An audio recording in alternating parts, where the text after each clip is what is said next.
Welcome to Experts Unleashed, a podcast that aims to uncover how professionals and entrepreneurs transform their experience into income while making a positive impact in the world.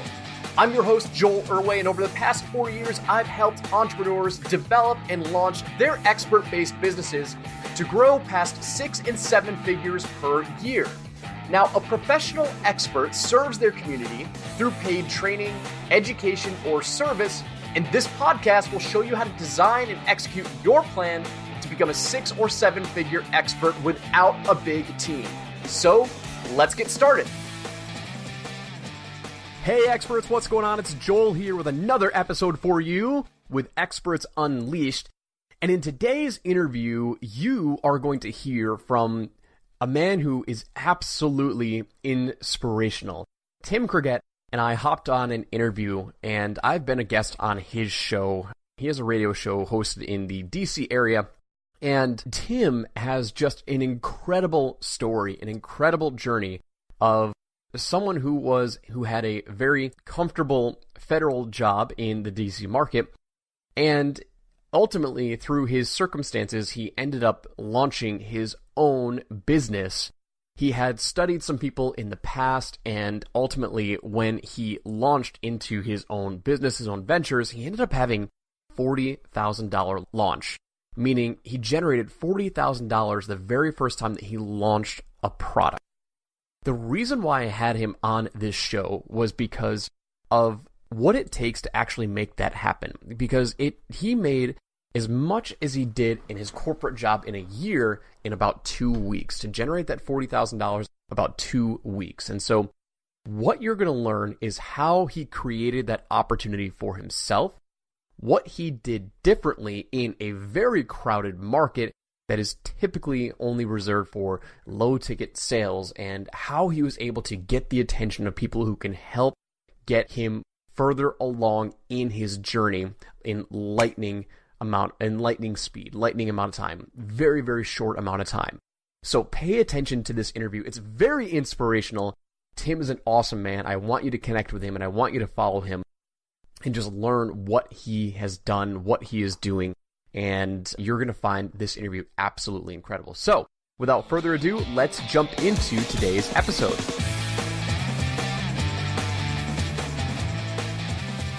Hey, what's going on, experts? It's Joel here with another episode of Experts Unleashed, and you are in for a very special treat.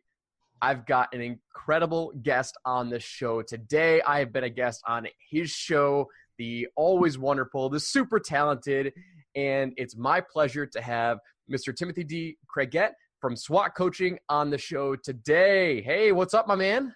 How are you, Joel? I am so stoked to be here, man. This is great.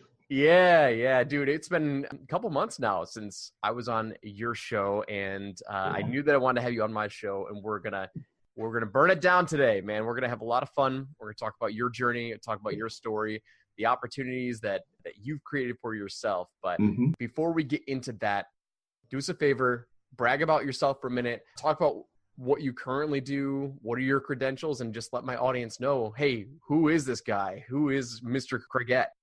Sure. So, hello, everybody. Timothy D. Craggette. You can just call me Tim because my dad is Timothy. So, just throwing that out there. I am a host of DC's #1 small business radio show, The Craggette Show, on WERA 96.7 FM. Also, the COO of SWAT Coaching. What we do is we help people actualize their ideas and turn it into income, whether it be production or actually media. The beautiful thing about what we do is we can take anybody in any situation and put them in a spot where they are media ready, whether that's having something to sell, whether that's having an appearance, or anything in between. And yeah, it's a lot of fun. It's a tremendous amount of fun to see when the moment happens, when someone just lights up off that first appearance or that first sale or whatever it is. And yeah, that's what we do. So you take anybody and you make them media ready, right? Just about anybody. I'll be transparent. There's some people you got to work with. Most of the time, it's a lovely scenario, man. It's a beautiful thing. So what type of media do you guys focus on? Like, what's your favorite type of media? Realistically, alternative media is like a sweet spot right now. Podcasting has been so great over the years. It's one of the most flexible platforms out there. And a lot of people don't use it the way that they could or should. But the other thing that's in our wheelhouse is traditional media. We love print. It is not dead. Print is not dead. I don't know if you can see that behind me. Radio is not dead. I mean, there's print. And it's still viable. It's been around since the printing press, and it's not going anywhere. It doesn't matter what's happening with Facebook algorithm changes or the new law that went up in the EU. Media is here to stay. So yeah, it's a great opportunity for business owners and people in the expertise space to really utilize it to grow their business.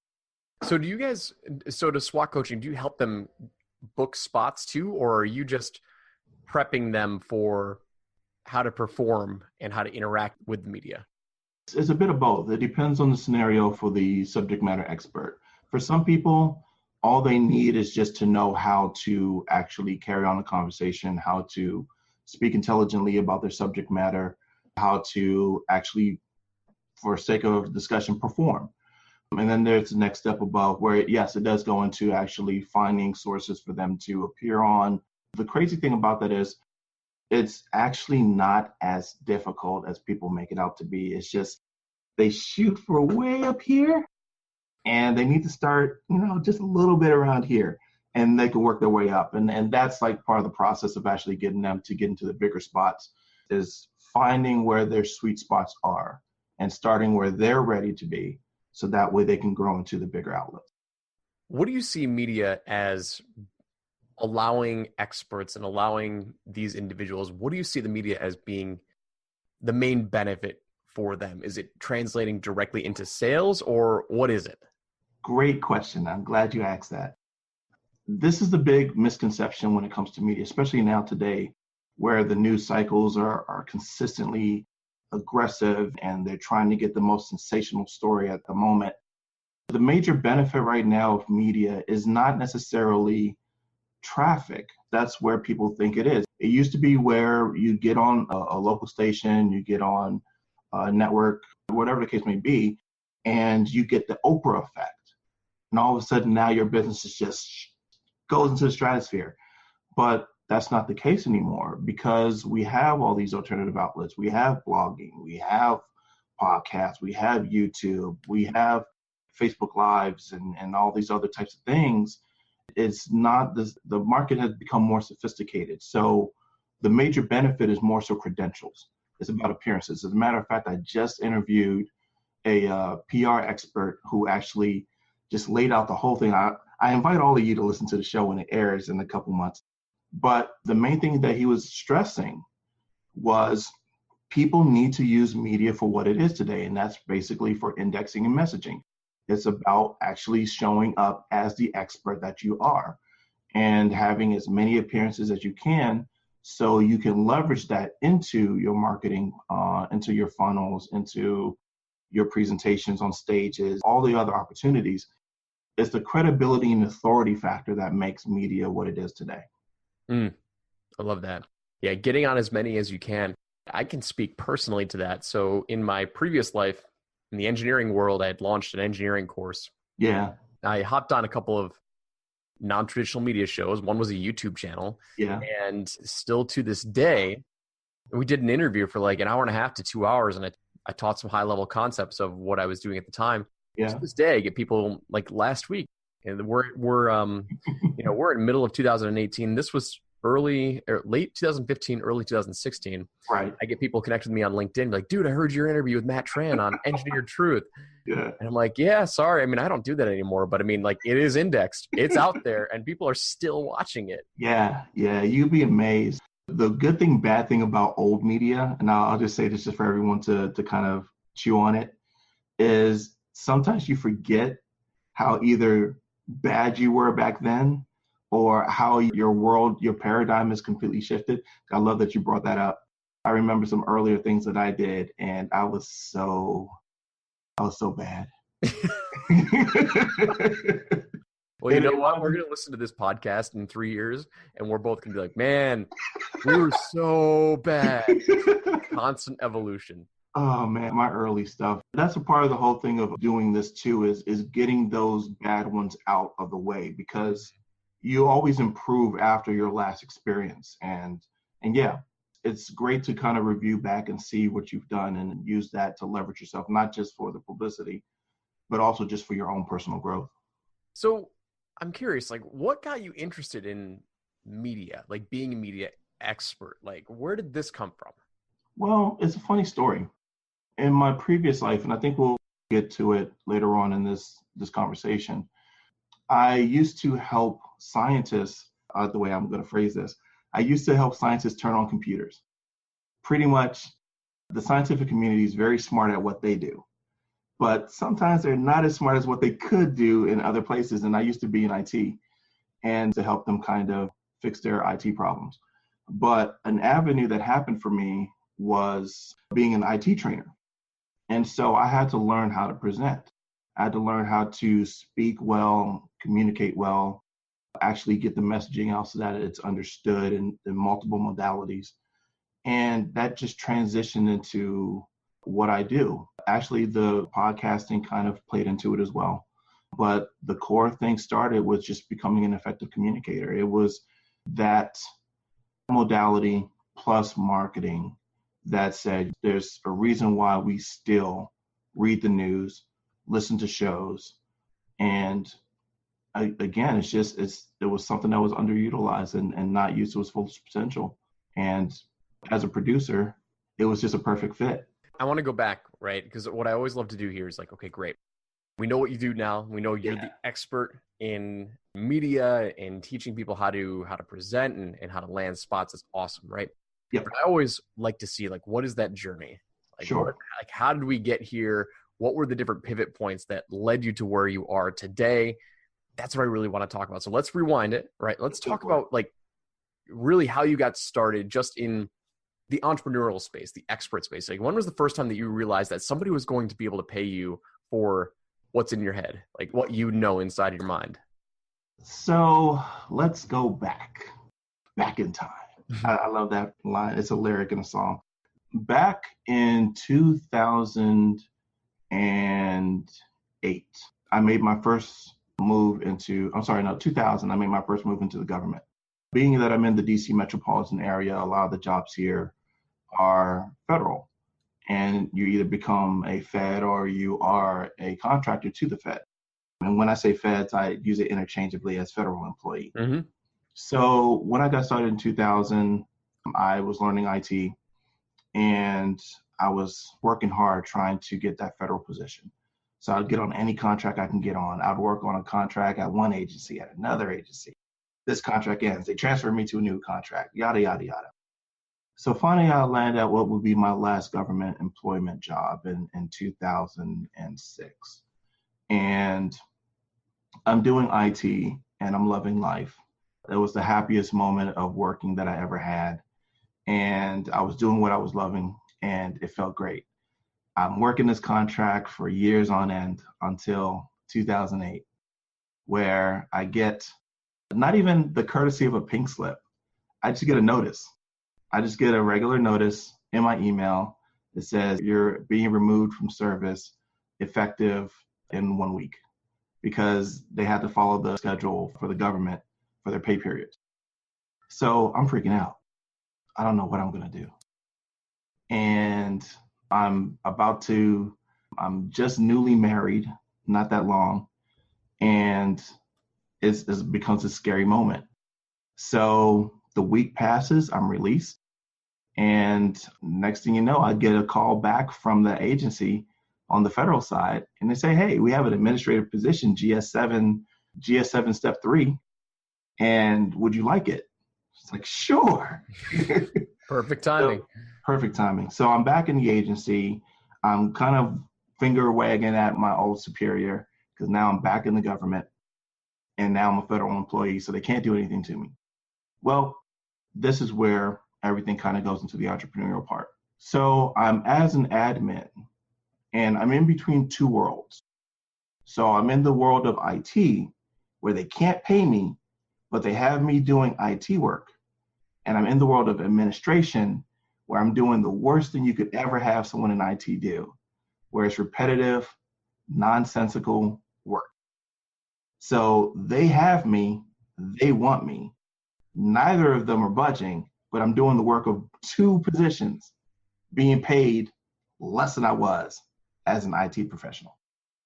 So I'm killing myself. I'm having the worst hours. My attitude is changing in life. I'm becoming more grumpy. And just all of these things were happening because they kept teasing me. It was, we're going to try to get you back into your IT position, but you're doing so good here, we just can't let you go. And what ended up happening was I developed a mental illness from it. So I developed deep depression, anxiety disorder, PTSD, and bipolar depression. And that was where I needed to find a way out. I knew that the government couldn't fire me because they can't fire people. They can move you, but they can't fire you. And I also knew that if I was going to save myself, it had to be something that was under my control. And so I started looking up this thing called internet marketing. And I knew nothing about it. I didn't understand it. It didn't make sense. But it felt like something I could do. So I just kept researching it. And I ended up on the Warrior Forum. I saw this information product called... What is the Warrior Forum? Oh, it may not be in internet marketing. Awesome. So the Warrior Forum is a forum for people that are interested in internet-based businesses where they're creating solutions to problems and selling them for profit or commission. Sometimes it's just a sharing warehouse where people are sharing information for low dollar information. Typically $7 sales, $17 sales, things like that. So I stumbled onto this $7 product called 4-Hour Membership Sites. And the creator of that, I think I got the name wrong, but the creator of that is Robert Stooks. And I just bought it off of a whim. He had a really great sales page. And I was like, okay, I'll read it. I read it. And as I was going through it, I was like, this is what I do. This is what I do for the government. I get information, repurpose the information, and represent it back to them in a way that they can understand. I could do this. So he had an upsell for a mentorship project, and I bought into it. My last bit of money after going for a couple of weeks of just medical attention and all that. And 4 weeks in, he sees what I create. And he's like, why are you not an internet marketer? Like, I don't know what one is. So he's like, dude, your work is on par with what most people do. And I don't understand why this is something that's new to you. So he took me under his wing. And with his help, I created my first internet product, Bestseller Boss. It released on September 24th of 2012. I actually put in my 2 weeks for release, 2 weeks before my launch. And we launched the product, and I became a best-selling product producer 3 times in a row off of my first product, doing $40K in sales. I didn't know what was going on. My phone was going crazy. It was my mother's birthday weekend. And I was like, I don't know what happened, but look at all these PayPal notifications. And I literally was like $5,000 short of what I made in a year at the government. Wow. That was how I got started. So that was in 2012? 2012. Yeah. So you created this product called Bestseller Boss. Mm-hmm. And did you partner up with that mentor, or was he just kind of coaching you? So it was a partial partnership because he helped me with the onboarding of the joint venture partners.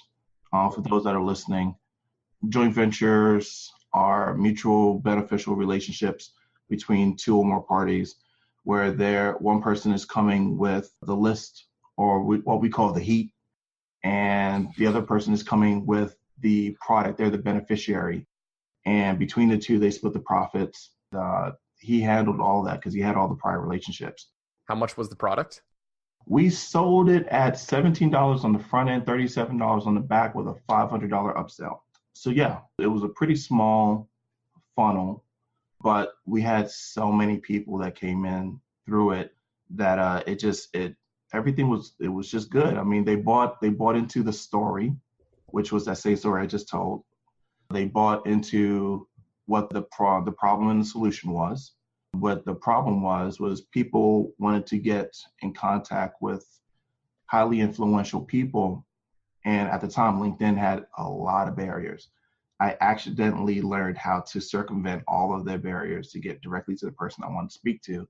And I documented it, not knowing that I was going to get into this internet marketing world. Because as an IT person, you always document SOPs. And it just so happens that everything kind of came together, and that was what I sold. And when we put it out on the Warrior Forum, we had so many people endorse it that it sold like crazy. But yeah, it was a mutually beneficial relationship. We did do a split on profit, but what it gave me was notoriety. It gave me notoriety, it gave me sales, it gave me a list that I never had one before. And ultimately, it made me internet famous for a while, which was very weird. I'm sure. Quick thought, and this is for everyone that's out there. If you ever release anything on the internet and it takes off, expect that there will be some people at events and conventions and whatever that will recognize your face and know you as the person that did XYZ. And they may come up and just be Gaga fans, and it will be off-putting. But it's the nature of the beast. It was a learning experience. Was it when you worked with this mentor that he showed you that you could create a product? Was that even in your field of vision until you worked with him? Or like, where did that idea come from, you creating that product? So when I first did his $7 Tripwire course, it pretty much taught the whole process of finding information and assimilating it, curating it, and packaging it up to be sold, whether you do an ebook, video course, audio course, yada, yada, yada. But again, this were things that I was doing for the government. So I already had it in my mind as to what was the process for me to communicate effectively. The idea of actually making that into something that could be sold came from that $7 product. Because up until this point, and this again is 2012, when this was happening was about 2011, I really didn't know that people actually made a living doing this. And when I had that initial conversation, when I was being onboarded for the upsell course and we talked, he kind of opened up my mind to the idea of there being this thing where you can turn information into income. And I was just amazed because now I just had this new world. And I was excited to tell everybody about it. And I learned the harsh reality there that not everybody's ready to accept it. But yeah, that was it. He planted the seed. No lie. My first interview for the Swift Kick show was my mom, because I launched the show on my grandmother's birthday, rest in peace. But my very second show, my very first guest was Robert, because if it wasn't for him, I wouldn't be sitting here talking to you. That's awesome, man. So you launched that course after you work with that mentor. You did the 4-hour membership site that ultimately leads you to the idea of creating your own product. Yep. And so how long did it take between, what were the dates, rough dates, when you signed up for the 4-hour membership site to when you had your 40K launch? How long was that? Okay. So if I were to put a rough guesstimate on it, I had been doing this off and on between working the government gig and putting in my time and then doing the launch. I'll roughly guesstimate it maybe about 6 months. And the reason why was I had to learn how to maneuver in warrior form. I had to learn how to talk to people that were going to be joint venture partners, which was very difficult for me because I'm introverted. I had to learn how to write copy. I had to learn how to use graphics on warrior form, which is difficult. Back then, self-hosting wasn't really as prominent as it is now. So most of the time, you just did it within the form itself. I had to, my edit process is crazy because since I'm traditional in audio engineering, everything of mine was completely high def, high quality audio, 24-bit, just way more than it needed to be, which added more time to it. But the thing that actually took the most time, if I were to put a time frame on it, probably when we got to maybe 4 months before launch date. was the ramp up to the launch. And that was creating the JV material. So creating the copy for the email swipes, creating the opt-in for the joint venture partners, the affiliates. But the thing that took the most time was actually creating my joint venture video. So this is actually a really good story. The reason why it took long, at the time, most people would just do a talking head camera where they're just looking at the camera and they're just talking directly to it. What I did was, I was like, no, I got to do something that's like me. It needs to have an entertainment value. So at the time, SNL was doing, they were doing digital shorts. And the Andy Samberg digital short for Lazy Sunday was just everywhere. That transitioned into him doing the Lonely Island album, which led to the song I'm on a Boat and I'm a Boss. Mm-hmm. So this is where Bestseller Boss came in. So I'm a Boss is releasing. People are doing their old spoofs on it. So I was like, why don't we just write our own version of I'm a Boss? So my mentor, Robert, is in South Carolina. He's with Ryan McKinney, who's at this point his partner, and then me here in my home studio. So we're on Skype writing lyrics back and forth, and I'm telling him how to do the edits for the shots and how to do the green screen, and just send me all the material and I'll put it together. And what ended up coming out was so amazing. It was a disruption to the industry because no one had seen that type of production before to get somebody excited to promote a $7 product. We did a full song. We did graphics. We did the same way that here on Zoom, it's a picture by picture. Mm-hmm. We did the whole thing and it came together in the edit. It was amazing.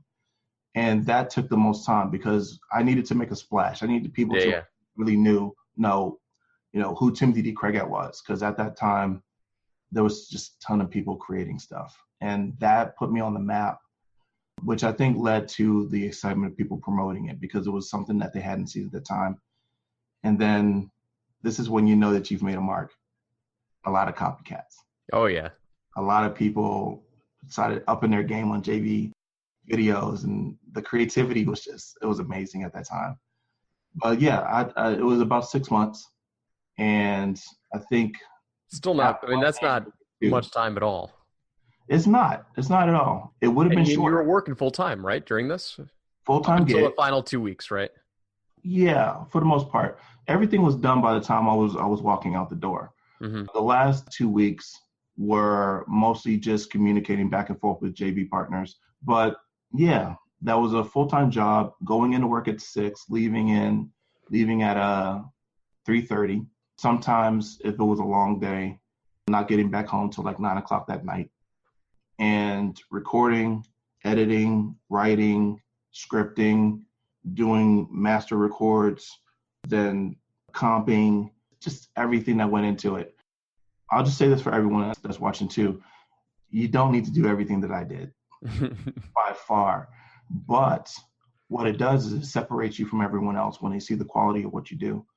Your information can be stellar, but if you just put a lot of polish on it, that's when you make a mark.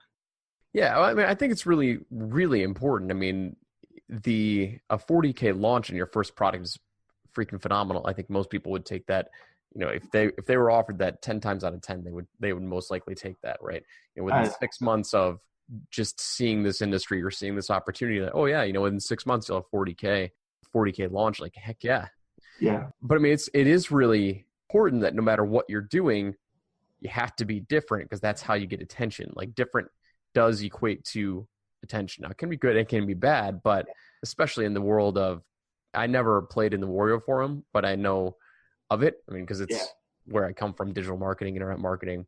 Yeah. But yeah, I mean, that's how you make a name for yourself, and that's how you get recognized at events too. I mean, whether you want it or not. Yeah. The thing that I wanted to make sure was like my signature, and I do it all the time, is my hats. Like there's some speakers that, I wish I could remember the guy's name. He's a good friend. His whole thing is his glasses. He wears like all these bright colored glasses when he speaks. There's some people who do suits like Mike Koning. He loves to do the crazy suits and the light up shoes.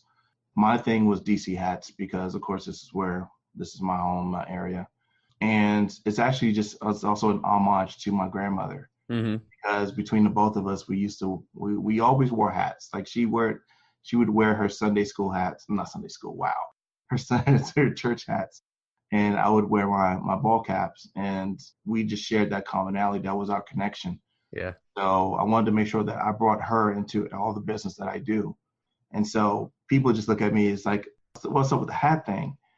Yes, it's a unique thing that every time someone sees me, they know exactly who I am, but it has a deeper meaning than that. And I think that's what people need to have in their products and services, is something that is a great signature thing.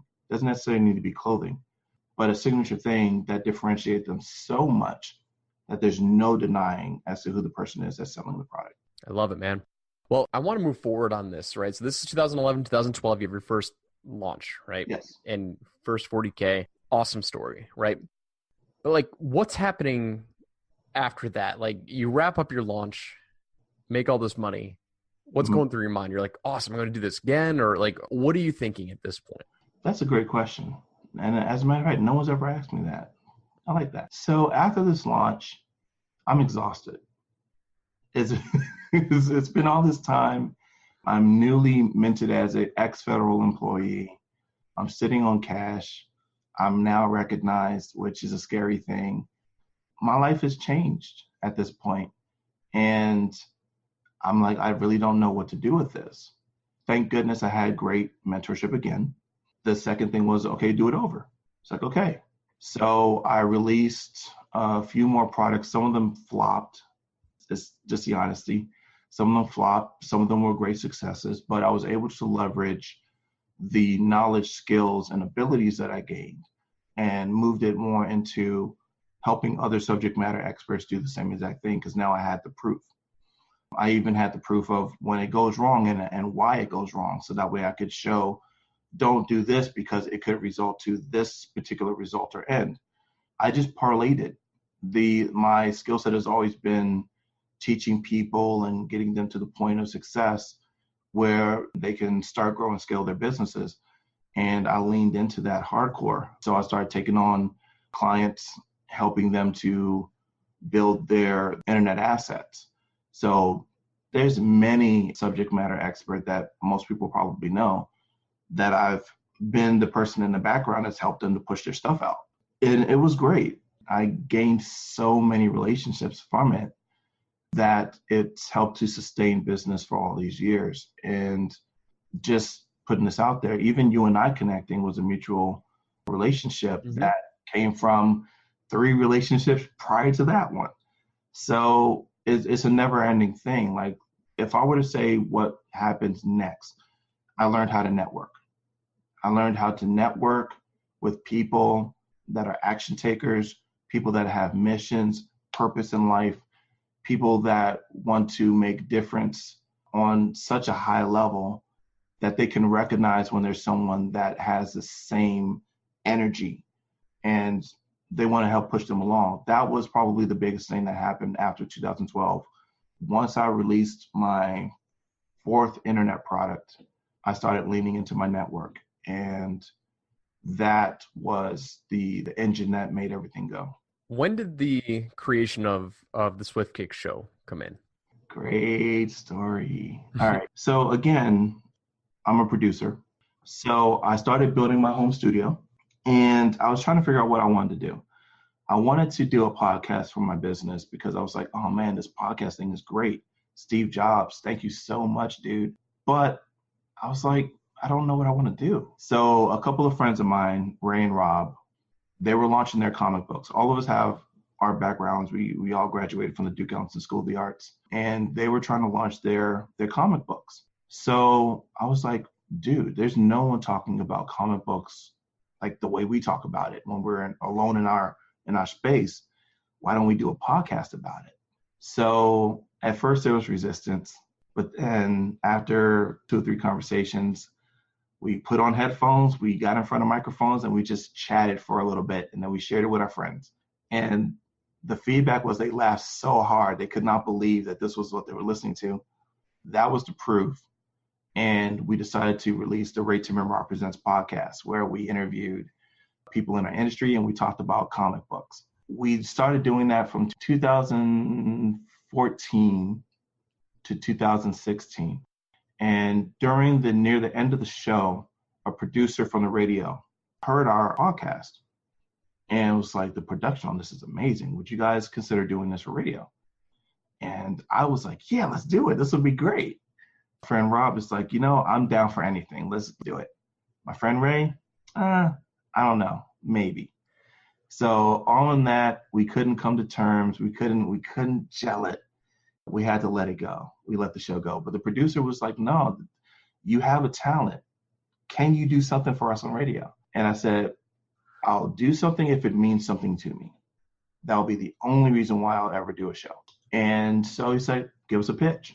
So I went back, I talked to my wife. I was like, I want to do something where I'm helping people get their beginnings in business. Because when I got started, someone had to help me to get to where I am. What if I brought all the people that I ever had or the people that I meet and have them get the first steps to people so they can just learn just the beginning steps of what they could do? Would that be impactful? And she said, yeah. And I did it.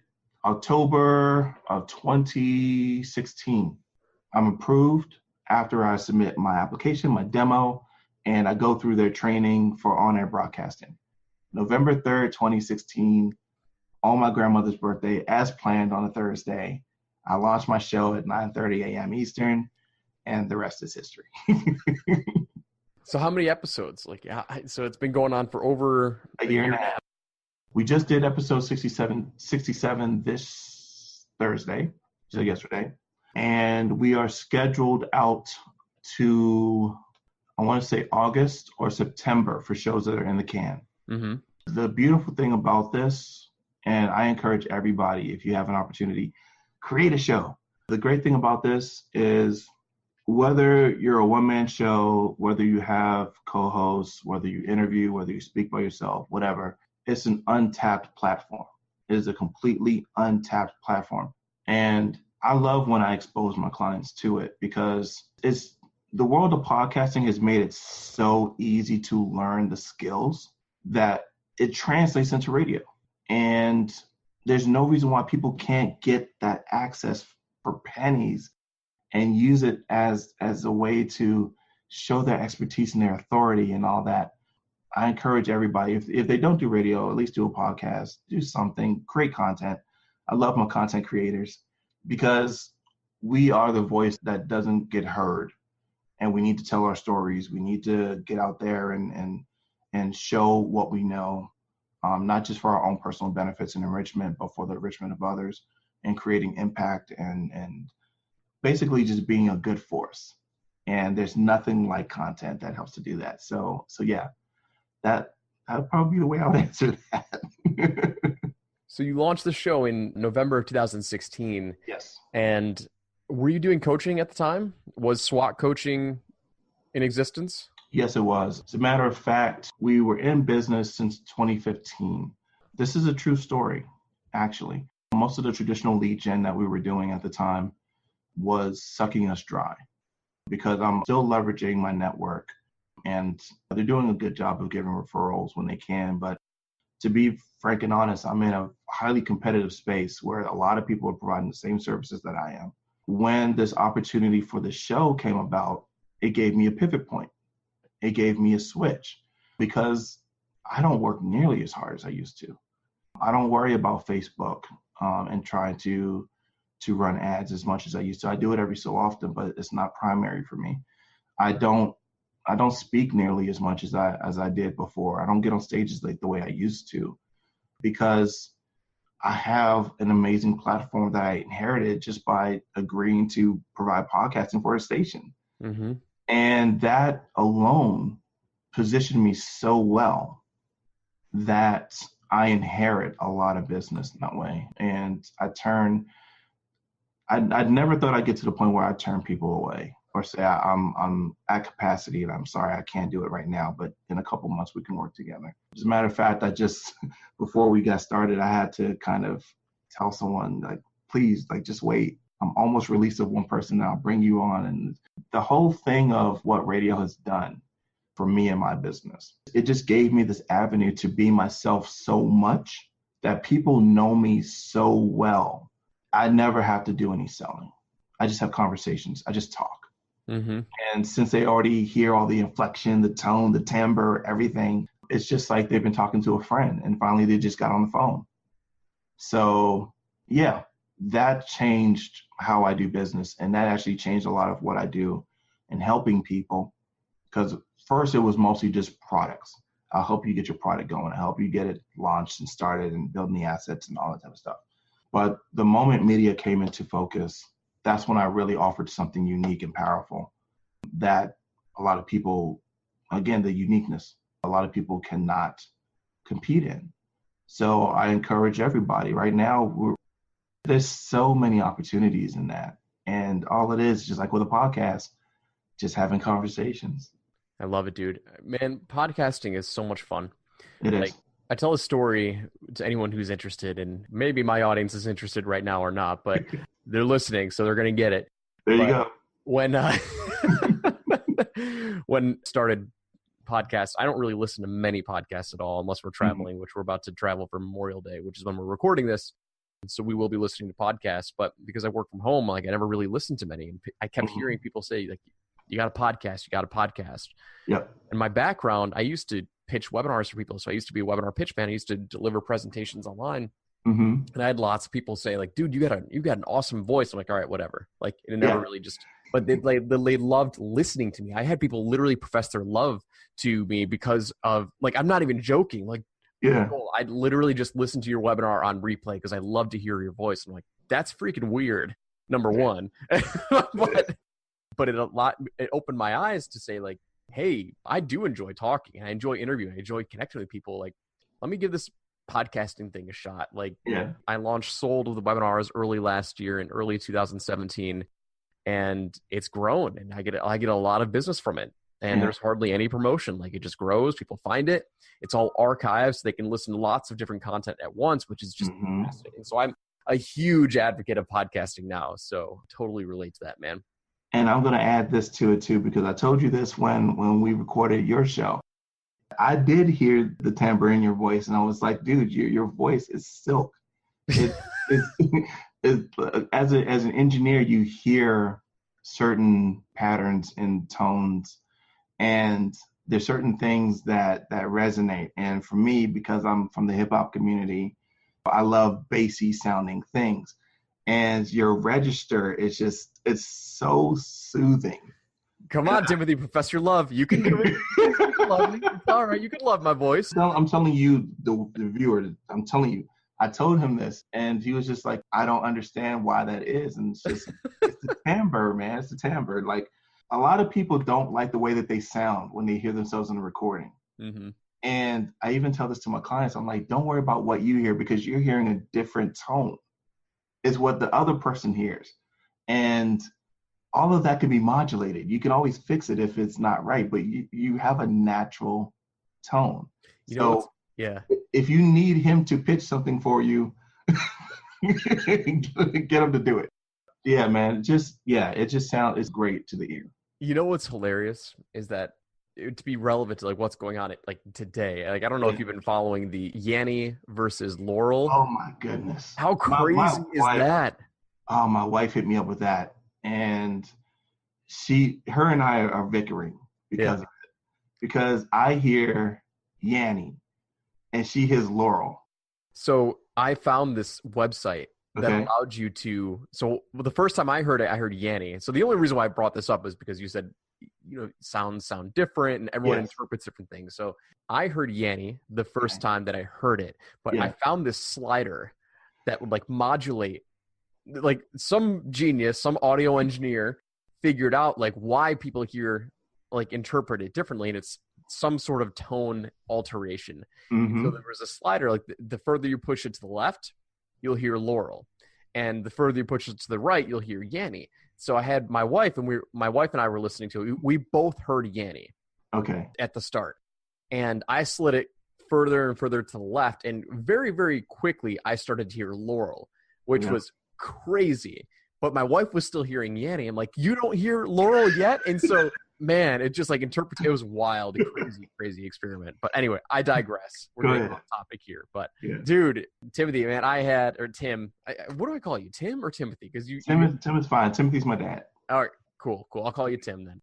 Dude, I had a blast, man. I love hearing your story. I love hearing your journey. I mean, somebody who launched a $40,000 product on their first go around, like that's just freaking stellar.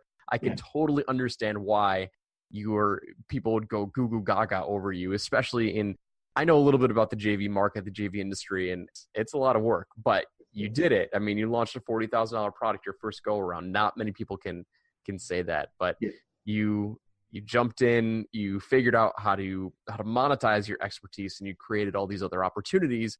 You have found a gold mine with media and podcasting and radio. It was not dead. And then helping other people also leverage their media exposure and how to get booked. So was there anything that we left out in the story that you wanted to make sure that you included? One thing, there came a point in my journey where I felt like giving up. And I think that this is important for everyone to hear. When I was struggling in my business back in 2014, after all the hype kind of died down and I wasn't doing as much promotion and my mental illness was really taking a hold on me, I felt like giving up. I felt like walking away and becoming one of those internet guys that had a height and then you just never hear from them again. But something happened.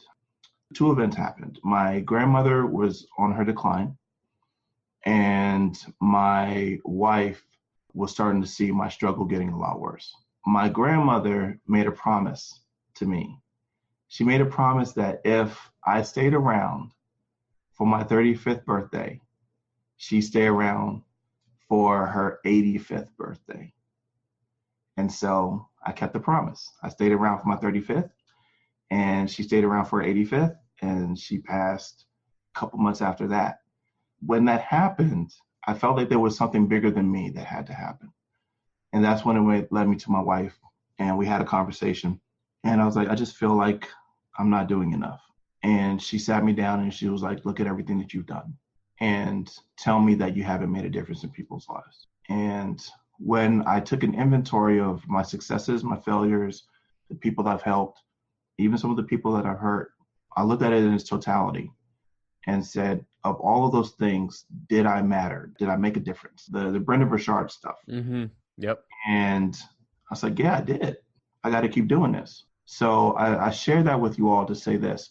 No matter how tough things get, you got to have something that's bigger than you that keeps you going. Something that means so much that you feel the worst you could ever feel if you never achieved it or at least gave it a try. And business is not easy. There will be people that will make things difficult for you, with you, about you. But if you keep in mind, I'm trying to get to this place, I'm trying to do this thing, I'm trying to help these people, then that's all that matters. That's the one thing that I left out. I love it, man. Yeah, those are powerful words to live by. I know what you're talking about with Brendan Burchard. Like, did I love? Did I matter? Man, I wish I could get him. Did I live? Did I love? Did I matter? Did I live? Did I love? Did I matter? That's what it is. Yeah, that's really, really powerful, man. Because it's one of the things that people don't talk about enough is, and I think that entrepreneurs, we're very special people. I agree. You're not the only person, and I'm trying to actually just bring this to light. Like, you're not the only person who's gone through mental illness and deep depressions, because that's what entrepreneurship and really does to people. It puts them in really, really big highs, but it also can put them in really, really deep lows. Crash. Yeah. Yep. And it's something that I think that needs to be it needs to be brought out to light more, because a lot of, with all marketing, you're only showing the good stuff for the most part. Yep. And there's a lot that goes on. So I appreciate you sharing, man. That's it's very personal, and I know that people will appreciate that, and my listeners will appreciate that. So I appreciate that personally. Absolutely. Yeah. It's a discussion that even the NBA right now is trying to make a front issue. And I just think as entrepreneurs, it's a discussion that we should not be afraid to at least acknowledge. Doesn't necessarily need to have discussion, but at least acknowledge, because there's a lot of solopreneurs. Mm-hmm. And it's tough to do it alone. Dude, Tim, I had a blast. man. We talked about so much about your journey. We talked about your radio show. We talked about you working for the government and your journey through IT and getting let go, then being hired almost right away and doing double duty and getting stressed out with that. And then ultimately you discovering the Warrior Forum, internet marketing, being different, launching a $40,000 product on your first go after you worked with a mentor to help make that happen. That leads you to your radio show, that leads you to all sorts of different exposure opportunities and authority building opportunities. Now, you'll never go hungry with leads again for your coaching program. You're turning people away, and it's an incredible story. So where can people connect with you? Let's drop some links. Sure. www.swiftkickshow.com. Start there. I want you guys to actually get some information and actually hear the show, because that's basically where you're going to learn the most, and not necessarily from me, but from the people that I bring on, and including me. Of course, you can find me on Facebook, facebook.com/SwiftKickShow. Send me a message. Reach out. I love to have conversations with people that are interesting, and I love to share information. So start there, and be productive and keep having fun doing what you're doing. Tim, I appreciate you, man. For those listening right now, please go listen to Tim's show, follow his links, and connect with him. Let him know that you heard him on Experts Unleashed. Tim, I appreciate you, man. I've had a blast. Hopefully you've enjoyed this episode, this interview. And for everyone else listening right now, we'll wrap up this show and we'll see you on the next one. Tim, appreciate you, man. Thank you so much for having me on, man. Experts Unleashed. Make sure you listen. Great people, man. This has been a blast, man. Thank you so much. Thanks so much for listening. We hope you enjoyed today's episode, and we look forward to giving you the next one. Now, if you want additional trainings and content outside of the podcast, I release exclusive video trainings on my Experts Unleashed YouTube channel. And if you'd like to come hang out with thousands of other fellow experts, join our Facebook group community where we do hangouts and webinars to help support you in your journey. Finally, if you'd like my personal help to develop, launch, or scale your business, contact me directly for private consulting opportunities to see if any spots are available. And you can find all of the information above at expertsunleashed.com.